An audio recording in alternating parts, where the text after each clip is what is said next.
Fala galera, tudo bom com vocês? Aqui quem fala é o Okla. Eu vou estar gravando esse vídeo aqui, essa oitava aula que vai falar sobre introdução a redes, tá? Essa oitava aula, na verdade a aula passada a gente falou um pouco sobre várias coisinhas, né, que acontecem por trás das portas, digamos assim, né, por trás debaixo dos panos, que é a questão do gerenciamento das portas. Então, cada serviço que está rodando aqui dentro do sistema operacional, né, ele trabalha em cima de um protocolo, né, e esse protocolo, esse serviço, ele vai ter uma porta. Então, se chegar um pacote aqui solicitando acesso à porta 80, a gente vai ter geralmente um Apache, né, ou um servidor web, e aí a junção de uma porta com IP eu tenho um socket, né, e aí depois disso a gente monitorou isso fazendo uma utilização do Packet Tracer, ou seja, analisando ali pacote por pacote, etapa por etapa, no processo de saída de uma máquina e indo para outra, tá?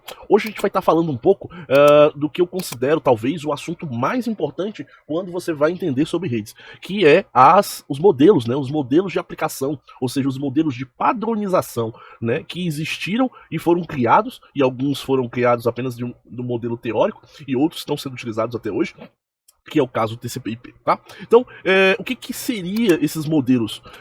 Volto a falar, acho que desde a primeira aula a gente falou ali um pouco mais sobre o processo, né, de comunicação entre uma máquina cliente e uma máquina servidora, e a gente percebeu que precisava de se ter uma padronização dessa comunicação. Não adianta eu ter um Windows aqui e um Linux em um outro computador se esses dois não puderem conversar usando a mesma linguagem. E aí a gente começou a falar um pouco mais sobre a questão dos protocolos, né, que são basicamente regras de comunicação que são utilizadas para padronizar, né, essas comunicações. E aí, nessa aula 7 aqui, eu quis trazer o que de fato foi feito para que haja essa comunicação entre, digamos assim, entre equipamentos, tá?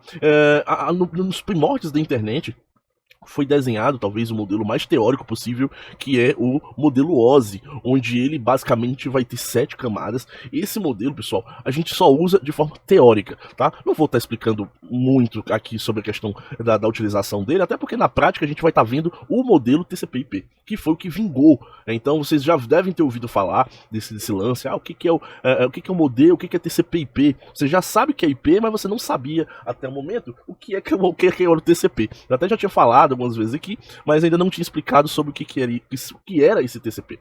Então eu vou estar explicando com maiores detalhes, então a aula a gente vai estar começando agora sobre isso, beleza? Então vamos lá.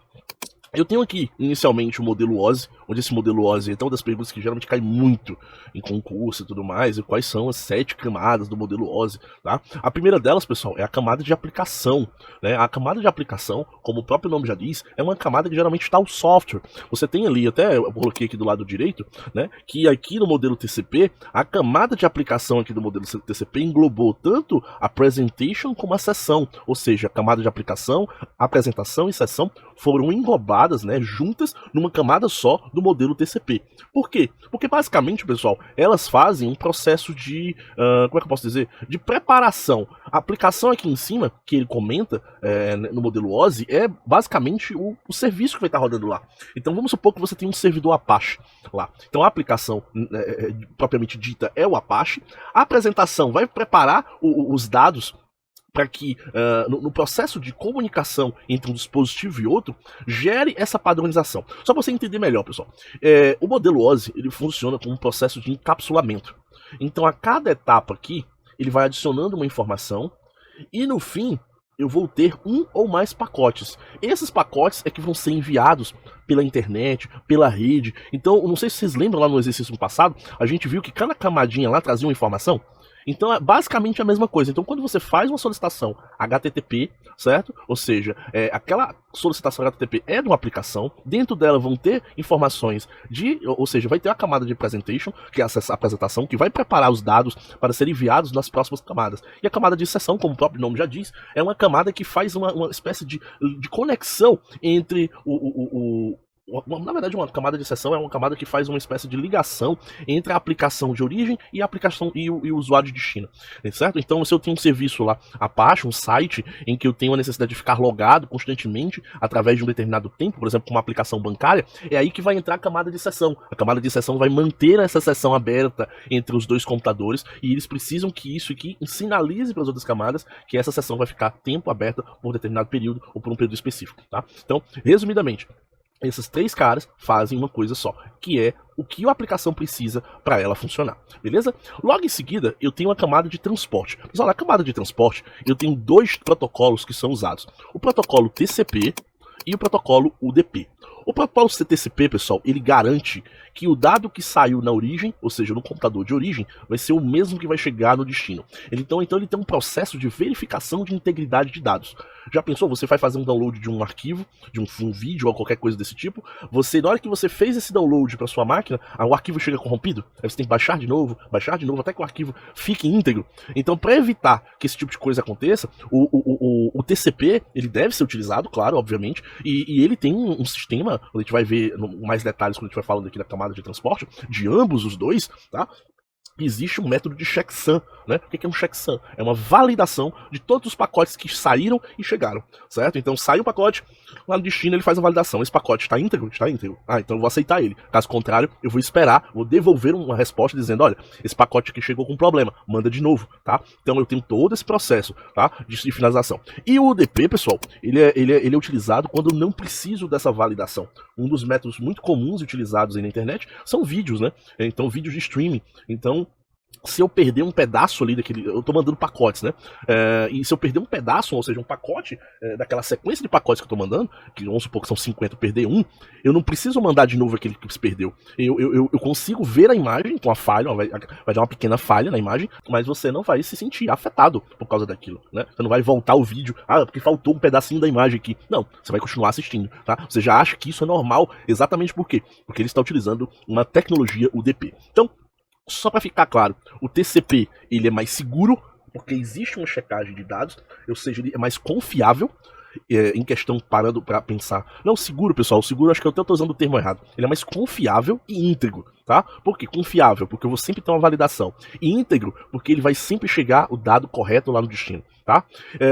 Em contrapartida, ele é mais lento. Por quê? Porque eu tenho uma checagem, eu tenho uma validação para ser feita, tá? O UDP, em contrapartida, eu não garanto integridade, tá? O dado que chega lá pode ser diferente, mas a compensação, ele é muito mais rápido, tá? Então, essas perguntas, isso é uma das coisas que pode acontecer muito, de te perguntarem qual a diferença do TCP pro UDP, beleza? Pessoal, boa parte dos serviços hoje estão TCP. É muito difícil você ter um serviço rodando em UDP, tá?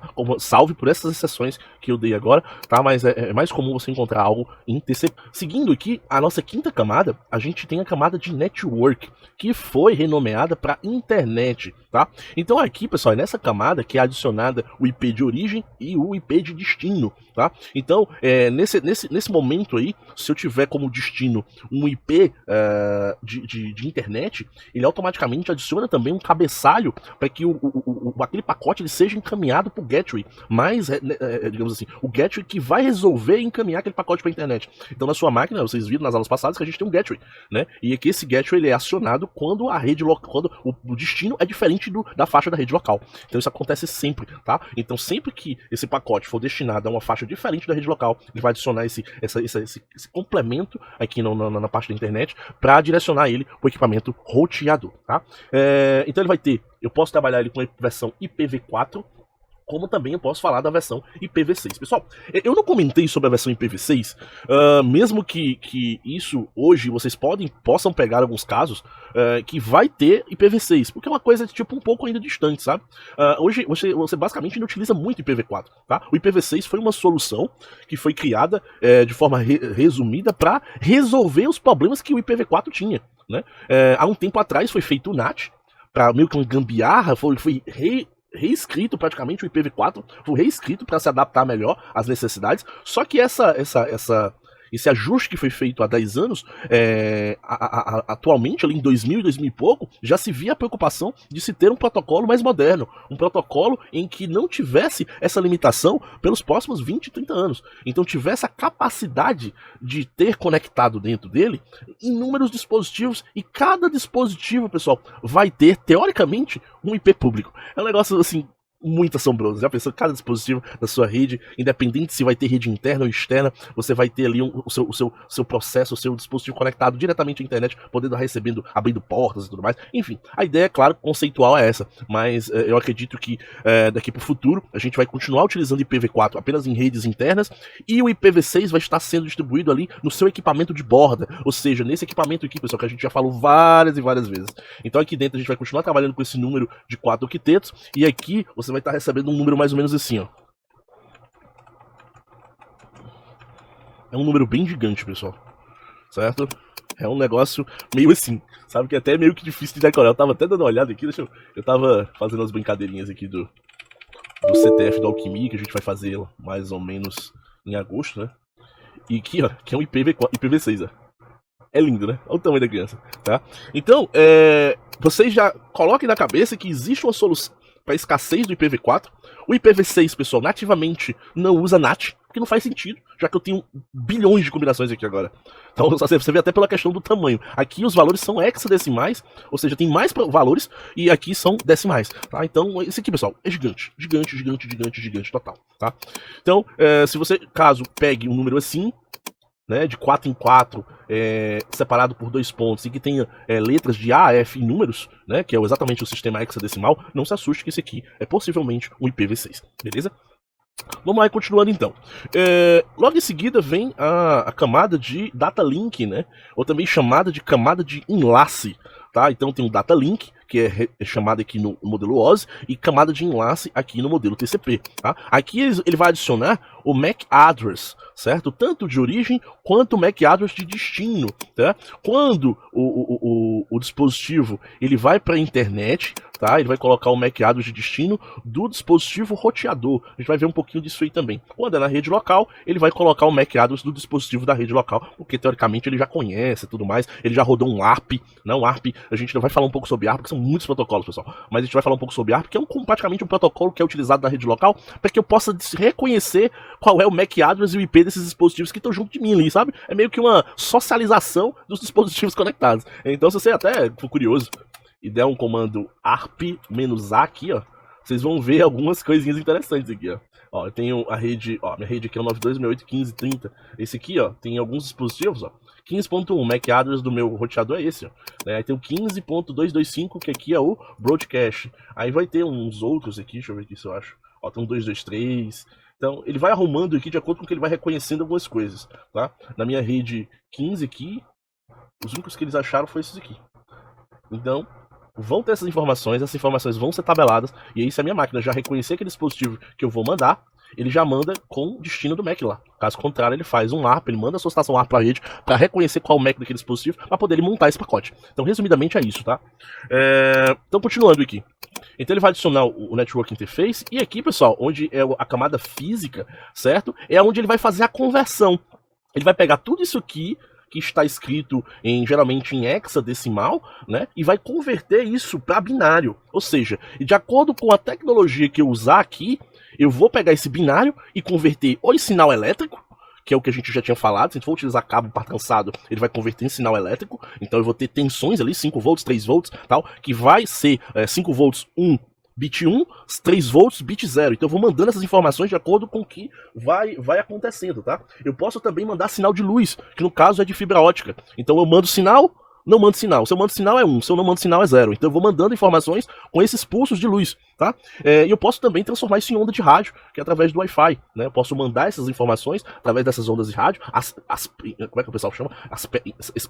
Espectro de sinal. Então ele vai com forma de onda, então de acordo com que essa onda vai sendo transmitida, ela vai ter um pico e um pico máximo, né? Que eu posso até dizer que é como se fosse o topo da onda e o valor médio da onda. Então ele vai mandando essas oscilações e eu vou conseguindo receber bits 1 e bits 0, tá? Essa parte aqui de ondas de rádio, pessoal, é um assunto muito complexo, tá? Então quem tiver curiosidade de conhecer parte de Wi-Fi e tudo mais, é um assunto muito legal, tá? Mas pra quem gosta, tá? Isso aí. Beleza? Então, pessoal, resumidamente, a gente precisa entender, e a gente vai destrinchar isso através da nossa próxima aula, é exatamente essas 5 camadas, utilizando 2 comandos ou 2 utilitários, que é o TCP dump, que é um utilitário de linha de comando, tá? E a gente também vai estar vendo o Wireshark, que é basicamente um capturador desses pacotes aqui. Então eu consigo ver esses pacotes sendo capturados em tempo real, tá? E aí eu vou conseguir ver camadinha por camadinha. Ou seja, todo aquele processo que a gente fez no Puppet Tracer, que era de modo simulado, a gente vai conseguir ver aqui também, tá? Mas antes de a gente continuar, eu preciso que vocês entendam mais algumas coisinhas, apenas para complementar aquilo que a gente já falou da aula passada. Que foi o quê? Aqui a gente tem a nossa rede física, que já está bem manjada, a gente já utilizou ela várias e várias vezes, tá? Então eu tenho uma rede interna aqui, que é o 92685, eu tenho um servidor aqui, onde esse servidor ele está instalado um Linux, então eu posso até pegar um pinguinzinho aqui para colocar aqui em cima. Maravilha, então eu tenho um Linux instalado aqui, pode ser qualquer distribuição Linux, não necessariamente isso vai importar muito para nossa questão, tá? E aqui dentro, pessoal, do sistema operacional, ou seja, do que está rodando nessa máquina, né, que é o sistema operacional Linux, que a gente também já aprendeu a instalar através lá do VirtualBox e tudo mais, eu tenho os serviços que estavam rodando. Eu tenho o serviço HTTP, né, que é o Apache 2, tá bom? Ele está rodando aqui num socket, olha como é engraçado esse socket. Ele está rodando num socket 127.0.0.80, 2.80, a gente vai já entender o que é isso aqui, tá? E esse serviço ele está online, ou seja, ele está instalado e está escutando, ele está listen, ele está escutando, tá bom? Aqui embaixo eu tenho um outro serviço DNS, né, que geralmente é o bind, né? Ele está escutando num socket 0.0.0.53 e esse serviço também está online, ele está escutando, tá? E o outro aqui é o serviço de DHCP, né? Que é o protocolo DHCP, que é o serviço do DHCPD, tá? Que ele também está escutando, está nesse socket aqui, 0.0.067, só que ele está offline. O que isso aqui quer dizer, pessoal? O serviço está parado. Ele está instalado, mas ele não está rodando. Então é como se tivesse o programa instalado na máquina, mas ele não está aberto. Entenderam? É lógico. Então vocês precisam entender isso aqui. Isso aqui, pessoal, é primordial para quando vocês forem fazer análise de porta. Beleza? Todo o sistema operacional, pessoal, que está rodando aqui, que no caso é o Linux, ele tem um firewall. Certo? O que é um firewall? O firewall, pessoal, é uma aplicação, né? É uma aplicação, literalmente, que roda fazendo a análise de todos os pacotes que entram aqui pela porta de rede. Por que eu preciso de um firewall? Porque às vezes, pessoal, eu posso mandar pacotes, primeiro, para alguma porta que eu não quero que as pessoas acessem aqui internamente. Então eu posso ter um serviço rodando aqui na minha máquina Linux que eu não quero que as pessoas da minha rede acessem. Um dos serviços bem conhecidos para esse tipo de coisa é o serviço, por exemplo, de... Vou até botar aqui que eu não tinha colocado. Vai ficar uma confusão danada aqui. Mas enfim, geralmente o serviço que eu não gosto que ninguém acesse diretamente é o serviço, pessoal, de MySQL, que é o de banco de dados. Certo? Esse serviço eu não quero que ninguém aqui de fora da minha rede, ou seja, apenas a minha máquina, ou dentro do meu próprio sistema operacional, eu consigo me conectar ao meu banco. Mas ninguém lá de fora vai conseguir se conectar ao banco de dados que está aqui dentro. Tá? Então isso é uma configuração comum. Então o firewall, pessoal, serve tanto para proteger esses serviços que eu não quero que sejam acessados aqui internamente, tá? Como também fazer pequenas análises de pacotes. Por quê? Porque pode ser que eu crie um pacote malicioso aqui e mande lá para o servidor web, a fim de querer parar o serviço, ou a fim de tentar achar uma vulnerabilidade, ou a fim de explorar uma vulnerabilidade, por exemplo, do Apache. Então eu tendo um firewall instalado aqui, eu meio que me protejo, tá, dessas configurações. Então quando o pacote vem, que vamos supor que eu saia do computador 5, eu gero um pacote HTTP. Ele vem, ele passa pela... Olha agora, vamos voltar para cá. Ó. Ele é montado, esse pacote, ele passa pela camada de aplicação, ele adiciona a apresentação, adiciona a sessão, fecha o pacote, passa para a próxima camada. Aí a próxima camada vai adicionar, pacote HTTP, geralmente adiciona o transporte TCP, ou seja, eu quero confiabilidade, né? Eu quero que o dado saia de um lado e outro e chegue íntegro, então eu vou usar o TCP. Aí logo em seguida, ele analisa o seguinte, vocês estão usando aqui internamente na rede o quê? IPv4, beleza, então eu vou adicionar o protocolo IPv4.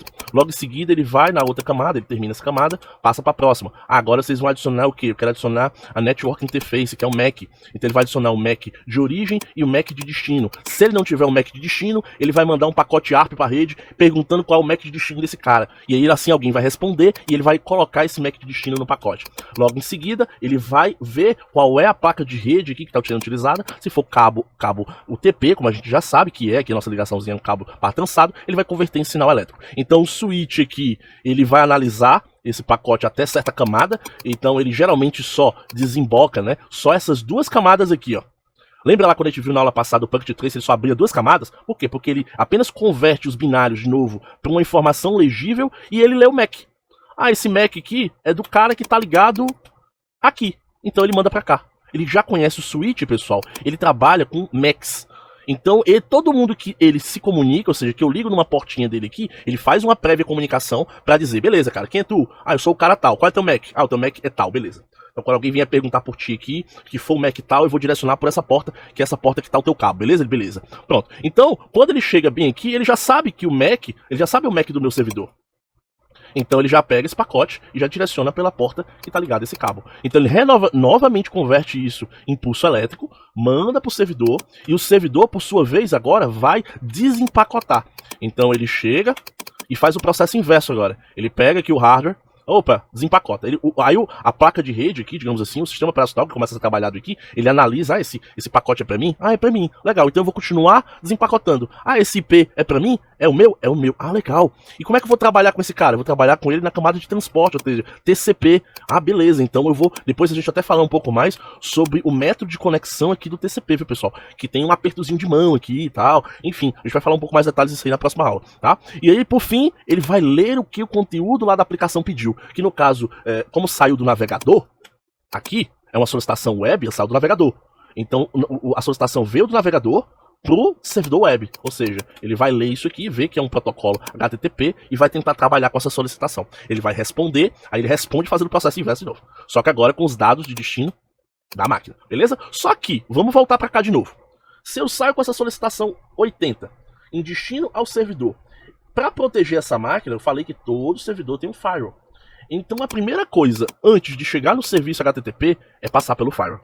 E aí esse firewall, pessoal, vocês podem até, se vocês estiverem no Linux aí, dar um iptables -L.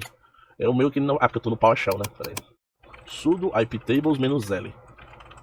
Não sei se o iptables está instalado aí, que não tá. Mas geralmente vai ter... O iptables, ele é uma linha de comando para gerenciar o firewall, tá? Tem também tanto o iptables como tem o FW também, que não está instalado aqui, mas no Ubuntu é padrão geralmente utilizar o FW para poder criar essas regras, ou seja, os gestores de regras de firewall, pode ser o iptables, pode ser o FW, tá? Esses são os dois mais comuns, assim, que eu geralmente utilizo. Existe um outro também, que é mais usado no CentOS, mas de cabeça eu não me lembro, tá? Porque eu sou mais familiarizado com a família Debian, tá? Então, voltando aqui. Então, quando o pacote chegar aqui, o firewall vai fazer uma análise. Você tá vindo da onde? Ah, esse cara tá vindo da sei aonde. Beleza, tu quer ir pra onde, mano? Ah, eu quero ir pro serviço da porta 80, o servidor web. Aí ele, tá bom. É como se fosse aquele cara da alfândega, sabe? Quando você vai entrar num país, aí o cara fica olhando pra ti, assim, batendo, assim, todas as informações bate, aí se ele gostar de ti, ele deixa tu entrar. É mais ou menos isso. Então ele faz essa análise e ele verifica lá nas regras dele. Ah, a porta 80 tá aberta? Tá aberta. Tá, beleza. Você parece um pacote válido. Aí manda pra cá. Aí aqui sim, ele vai fazer todo. Daqui até aqui ele já leu metade daquela sequência lá que eu tinha falado aqui, ó. Ele já leu isso aqui, ele já leu o MAC, já leu o IP, já leu o TCP. Ele só não leu a aplicação porque a aplicação não tem nada a ver com ele mais, sabe? Então aí quando ele autoriza, aí a aplicação vai lá ler os dados bonitinhos. Ah, beleza, vou ler, vou responder. Volta pro firewall de novo, o firewall vai fazer lá o seu transacionamento lá, que tem como também eu criar regras de saída. Depois, lá na frente, vai explicar o porquê que a gente tem que também criar regras de saída, já que o ataque pode vir de fora, mas a gente vai falar também por que é importante criar regras de saída, tá bom? Ele volta para tua máquina, que volta o navegador aqui, tá? Só que pode acontecer, pessoal, uma seguinte situação, que é o que está acontecendo aqui. O serviço HTTP, aqui, ele está com 127.0.0.1 configurado. O que isso quer dizer? Isso quer dizer que apenas a minha máquina local pode acessar o serviço HTTP. Como assim, Nicolas? Eu tenho como configurar para uma segunda, é como se fosse uma segunda camada de proteção, pessoal. Então, para o serviço ser acessado de fora, a primeira coisa, eu tenho que estar numa rede, na mesma rede, claro, todos os IPs, como a gente já viu e tudo mais, tal. O firewall tem que estar permitindo eu acessar aquela porta que eu quero acessar. O serviço, claro e óbvio, precisa estar instalado. Então, se eu não tiver o Apache instalado, eu não vou me conectar a coisa nenhuma, tá? Então, eu preciso que o Apache esteja instalado. Eu preciso que o Apache esteja configurado para escutar a rede inteira. Então, se eu não tiver com o meu Apache configurado para escutar a rede inteira, eu não vou... A conexão vai chegar aqui, ele vai encaminhar para o serviço, e aí quando chegar aqui ele vai dizer... Nananina, não vou estabelecer conexões, porque eu só aceito conexões vindas do meu próprio sistema operacional, e vai rejeitar essa conexão. Então, se tivesse assim, ó, 0.0.0.0, aí sim. O que o 0.0.0.0 quer dizer? Que eu aceito conexão vindo de qualquer lugar. Então, se tivesse dessa forma, o pacote viria, ele aceitaria a conexão, o serviço está listening, ou seja, ele está escutando, e aí automaticamente ele responderia. Então aqui, pessoal, eu vou ter essa pegadinha exatamente para você prestar atenção, que às vezes o serviço vai estar instalado, o firewall vai estar habilitado, mas se o serviço não estiver configurado para ele escutar, certo? Todo mundo da rede não vai funcionar. Tá? Isso aqui é uma segunda proteção que acontece muito em vários serviços. Então, se ele quisesse acessar aqui, por exemplo, o DNS, ele ia vir por Firewall, aí a porta 53, olha como é engraçado. O DNS tá escutando todo mundo, o serviço tá online, ou seja, ele tá listening, mas o Firewall não deixa ele acessar. O pacote ia morrer bem aqui e voltava. Ou aqui, ou ele ia responder, que às vezes acontece de ele responder, ou às vezes ele nem responde. Ele diz assim, fica na minha aqui, que se você que se vire para identificar se o serviço tá rodando ou não. No caso aqui da porta 67, que é o DHCP, se alguém solicitasse aqui um DHCP, ele ia chegar no servidor, o firewall ia deixar passar, o serviço está sendo o serviço está configurado para aceitar todo mundo, mas aqui, ó, o serviço está offline, ou seja, o programa está instalado, mas ele não está funcionando. Pode acontecer isso também, tá? Então, pessoal, a gente vai aprender isso aqui. Eu vou tentar fazer algumas atividades práticas envolvendo isso aqui, porque é um assunto bem complicado, somente na hora que a gente for fazer o processo de varrer porta, para vocês entenderem como é que funciona esse processo de identificação, se o serviço está aberto, se o serviço está configurado para escutar todo mundo ou apenas a própria máquina, ou às vezes eu posso fazer assim também, pessoal, ó. Pronto. O que isso quer dizer? Ele quer dizer que apenas o IP específico, esse IP aqui, vai poder acessar a porta 80. Então ele pode passar pelo firewall. Então esse aqui, ó, é o 5. Ele vai tentar acessar, passa pelo firewall, chega aqui, o serviço diz assim, não aceito conexões tuas, só aceito do 9. Aí o 9 vai tentar acessar, que é um celular, vai passar pra cá, o firewall vai deixar ele passar. Quando chegar aqui, veio do 9? Veio do 9, então eu aceito conexão. Aí responder com o servidor web pra ele aqui. Como também eu posso fazer assim também, ó. Colocando a rede toda. Então qualquer conexão que vier da minha rede, ou seja, a minha rede toda, supondo que ela é um /24, né? Então, 192.168.1.0, ou seja, qualquer um que mude apenas esse octeto, ele vai aceitar a conexão na porta 80. Então, uma maneira também de validar que ninguém fora dessa rede aqui, se tiver uma outra rede aqui, um outro gaiato conectado aqui que mande um pacote desse de outra rede, passando para cá, passando para esse servidor, ele não vai aceitar. Claro que se eu fizer isso, claro que tem que estar muito bem configurado esse firewall também, para evitar que esse tipo de coisa chegue aqui. Isso aqui é uma segunda proteção, tá? Beleza? Então, pessoal, só pra gente finalizar, eu tenho um videozinho, que esse vídeo é mais manjado que não sei o que, tá? Mas ele explica, de forma bem resumida, tudo isso que a gente falou, tá? Então vou maximizar aqui minha tela. A qualidade não é das melhores, porque esse vídeo é muito antigo, tá? Mas se vocês quiserem, é só procurar aí como funcionam os protocolos de rede, e vocês vão estar vendo um overview bem legal de como funciona, beleza? Vou dar play aqui e vocês podem escutar aí.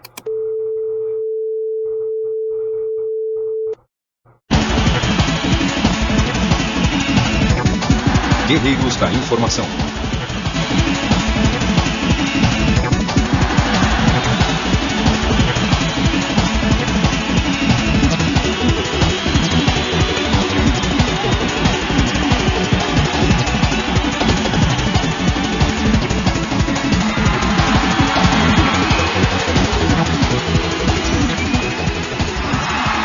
Esse aí é o roteador.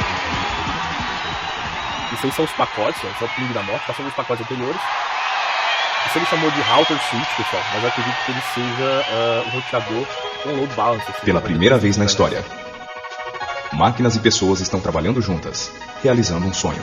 Uma força única e sem barreiras geográficas, sem preconceitos de raça, cultura ou religião. Uma nova era, onde a comunicação mantém a real união das pessoas. Esta é a base da NET. E nesse caso, basta um único clique para entrar. Resumidamente, a mesma coisa que a gente falou, né? Ele tá no navegador, vocês podem ver que é um Netscape aqui, eu acho. Então, tipo assim, é muito antigo o Netscape, antes do Internet Explorer. Então, aqui para visualizar, ele vai clicar no link, esse link vai gerar uma solicitação HTTP, tá? Para algum servidor que tá ao redor do mundo, tá? Dentro da NET. No exato momento em que clicamos em um link, um conjunto de informações é criado. Essas informações precisam de um veículo próprio para viajarem, o pacote IP. Ele então é preenchido, nomeado e colocado em seu caminho. As informações que não couberam naquele pacote serão então colocadas num outro, assim por diante. O pacote precisa agora ser etiquetado com as informações mais importantes, como o endereço do remetente e destinatário, por exemplo, assim como numa correspondência.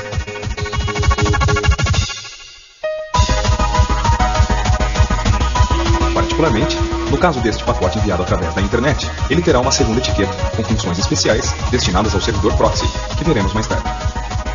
Pessoal, não falei de servidor proxy, mas resumidamente ele é uma espécie de firewall que algumas empresas utilizam dentro da rede para evitar que pacotes saiam da tua rede e destinem a internet.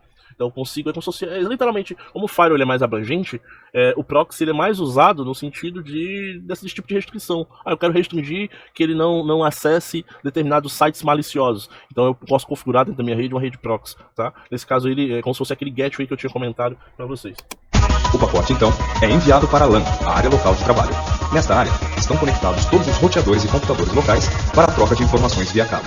Entretanto, como numa estrada, por mais controlada que seja, os acidentes também podem acontecer.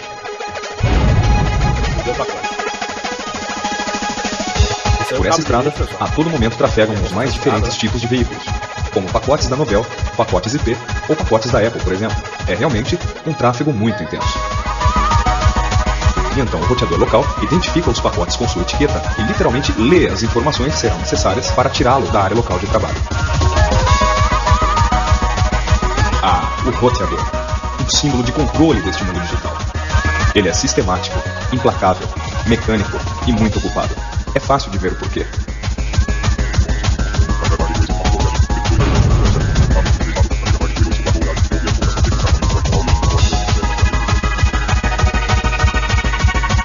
Quando o pacote deixa o roteador em direção à internet, ele precisa ainda passar pelo roteador direcional.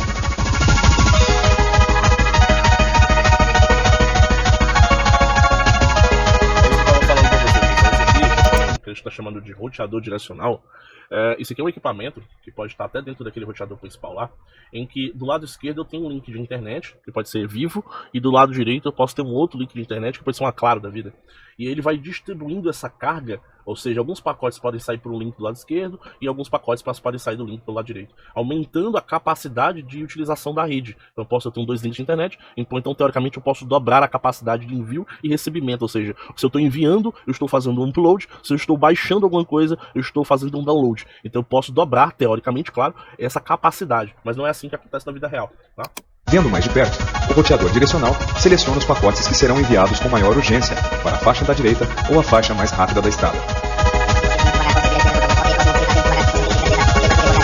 Esse roteador direcional aqui também pode ser uma questão do QoS, né? Dentro dos roteadores, se eu não me engano é Quality of Service, tem um serviço dentro dele que você pode configurar o que tem mais prioridade.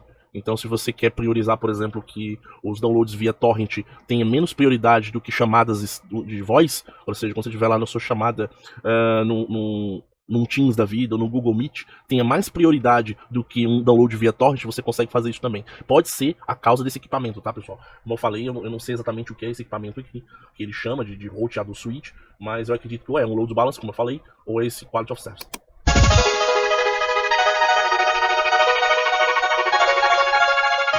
Antes do pacote chegar em seu destino, ele sai primeiro pela sua placa de rede, sendo então enviado para o próximo nível, neste caso, o proxy.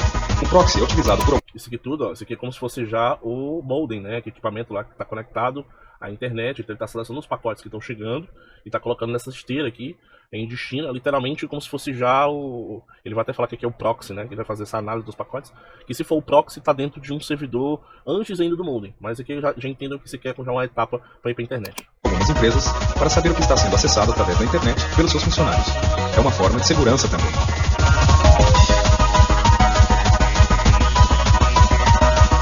Como você pode perceber, os pacotes possuem vários tamanhos, dependendo do seu conteúdo.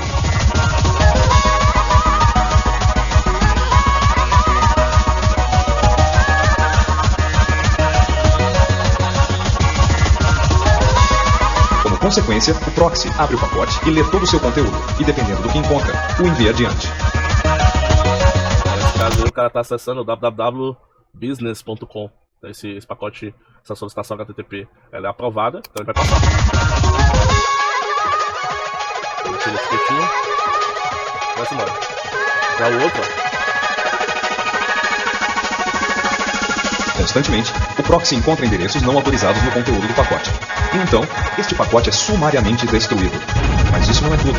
Os que conseguem passar continuam seu destino.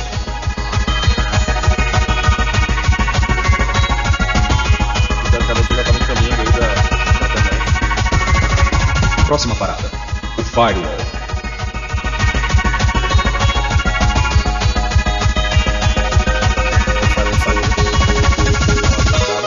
Dentro dele, se tem o controle de todas as portas de entradas e saídas, tanto da intranet quanto da internet. Quando o pacote sai do firewall, ele é colocado novamente na estrada por outro roteador, ou bandwidth. Esse roteador seleciona somente os pacotes que serão enviados para um determinado destino, e eventualmente, alguns são ignorados e destruídos. Os pacotes principais, então, serão finalmente enviados ao mundo da internet.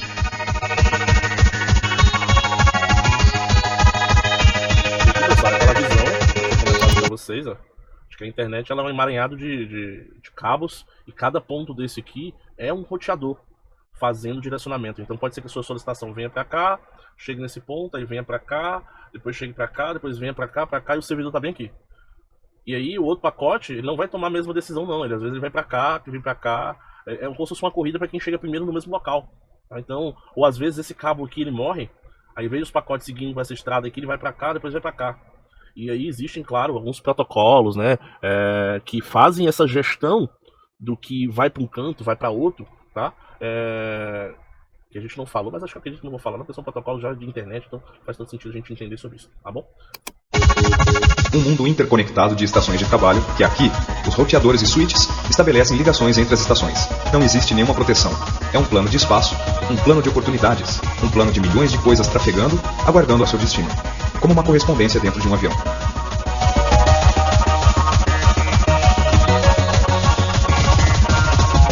Mas por causa desta liberdade, você corre o perigo de eventualmente encontrar com o ping da morte.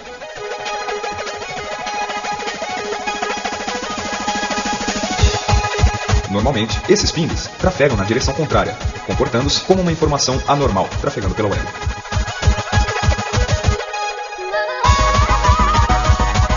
As vias pelas quais os pacotes trafegam, assim como cabos marítimos, linhas telefônicas e satélites, nem sempre atingem uma velocidade satisfatória, bem como sua disponibilidade, mesmo porque os meios de transmissão são um tanto restritos. Após os pacotes saírem do mundo virtual, a internet, chegam finalmente ao seu destino, passando por um outro firewall.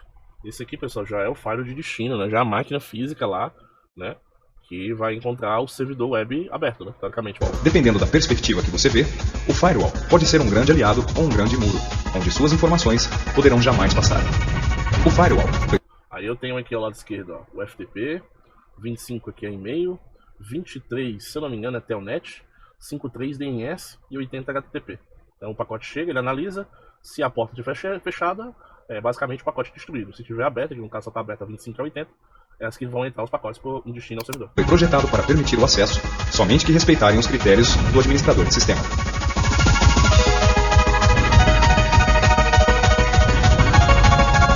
Como você pode perceber neste firewall, estão disponíveis somente as portas 25 e 80, onde as mesmas estão abertas somente para atividades profissionais. A porta 25 é utilizada somente para a recepção de e-mails. Já a porta 80 é utilizada somente para os arquivos referentes ao servidor de web.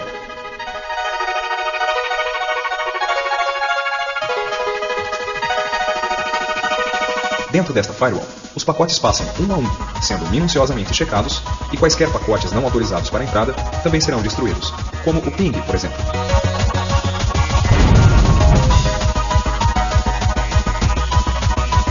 Para os pacotes que... Isso aqui, pessoal, pode parecer estranho, mas você pode usar um protocolo se passando por outro, tá? Então foi o que aconteceu. Eu vou usar um protocolo ICMP, que ele deveria ir para uma porta específica, mas eu mando ele para a porta 80, porque eu sei que a porta 80 está aberta. Então eu tento ver até onde é que ele vai, tá? Então isso aí é uma maneira de tentar feldar. Então o firewall ele faz essa análise para verificar se o pacote que está chegando disse exatamente o que disse. Se tiverem êxito em todo este trajeto, continua ainda a sua jornada para dentro do servidor de web.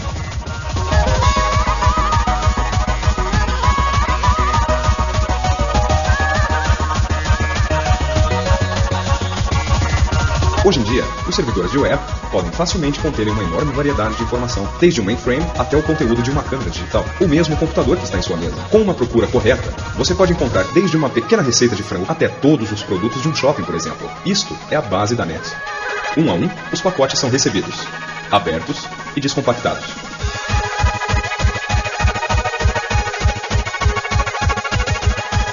A informação que você solicita. Pessoal, uma coisa interessante também que ele já até falou, mas só para reforçar, A solicitação HTTP que eu faço, clicada no navegador, não necessariamente vai estar só em um pacote, tá? Dependendo do tamanho, da complexidade desse dado, ele pode ser dividido em 3, 4 pacotes. E ele precisa ler os 4 pacotes, ou seja, os 4 pacotes precisam chegar para que ele pegue essa informação e tome uma decisão de resposta, tá? Solicitou, é então transferida para um aplicativo do servidor de web.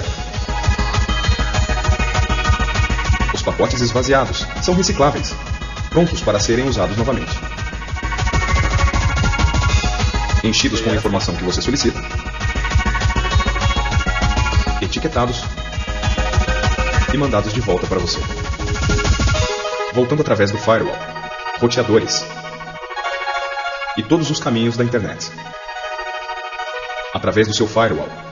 Aqui, ó, já é o firewall agora da minha empresa, do meu servidor, tá? Aliás, o firewall não é da minha empresa, não, o firewall da minha rede local, tá? E aí, quem está recebendo esse pacote, quem faz essa solicitação, ele também tem um firewall individual que eu posso definir o que vai ser ou não. Na verdade, cada dispositivo da rede interna, né, ele tem um firewall. Só que também eu posso ter um firewall que a gente chama de firewall de borda, que vai estar ali como se fosse fazendo o trabalho do modem, né? E dentro de cada dispositivo conectado na minha rede, cada computador, independente se é Windows ou Linux, ele também tem um firewall que eu posso ou não permitir a entrada desses dados, tá? Então tem uma série de correlações aí que vocês podem estar vendo ao decorrer da rede, tá? E para dentro da sua placa de rede. Prontos para serem lidos através do seu browser. Como este filme.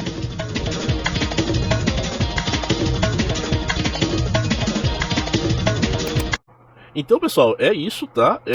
Eu acho que esse vídeo foi bem ilustrativo, tá? Na próxima aula a gente vai estar vendo exatamente isso aqui na prática. Então a gente vai voltar com aquelas máquinas virtuais que a gente já tinha feito. Então se você não fez ou se não montou alguma coisa do tipo, faça novamente a instalação, né? Que a gente vai fazer exatamente o que? A gente vai configurar o firewall, a gente vai configurar esses serviços aqui, tanto o FTP como o HTTP, e como tentar se conectar a ele, e tentar utilizar o Wireshark para a gente poder ver isso na prática, né? Como é que é o processo de envio e resposta das principais pacotes aqui. E para finalizar, a gente vai falar um pouco sobre o aperto de mão que acontece aqui durante a conexão TCP entre o servidor, né, a máquina de origem e a máquina de destino. Beleza? Então, pessoal, até mais e tchau, tchau. Até a próxima aula.